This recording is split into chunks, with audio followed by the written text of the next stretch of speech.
আমি শুনলাম লক্ষ্মী ভান্ডারে নাকি টাকা বেড়ে গেছে। বাহ, খুশির খবর। না, এই নিয়ে মমতা দিদি কিংবা এই সরকারের বিরুদ্ধে আমি কোনো কথাই বলবো না ভাই।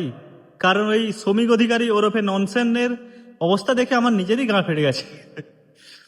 তো যাদের নিয়ে বলতে চাই সেটা হচ্ছে ওইসব কাকিমারা যারা ওই আবির খেলে নাচানাচি করছে খুব, তাদেরকে একটাই কথা বলতে চাই। আচ্ছা কাকিমা, আপনাদের বাড়িতেও তো মেয়ে কিংবা ছেলে আছে, নিশ্চয়ই আছে। তা মেয়েদের সুরক্ষার কথা বাদই দিন, ঠিক আছে? কেননা 10 লাখ টাকা দর নির্ধারিত করে দিয়েছে সরকার, কোনো অসুবিধা হবে না আপনাদের, সবার কারোরই অসুবিধা হবে না, ঠিক আছে? দ্বিতীয় কথা হচ্ছে মেয়ের বিয়ের সময় ছেলের ইনকাম জানতে চাইবেন না, ঠিক আছে?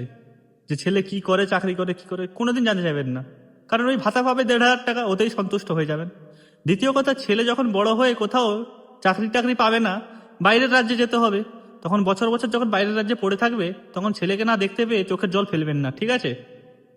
ধন্যবাদ। আর সবশেষে একটাই কথা বলবো, সবাইকে, শুধু আপনাদের নয়, আমার মা কাকিমা, সবার মা কাকিমা পিসি মাসি সবাইকে, 1,500 টাকার জন্য নিজের এবং নিজের সন্তানদের ভবিষ্যৎ এইভাবে বিক্রি করে দেবেন না। ধন্যবাদ।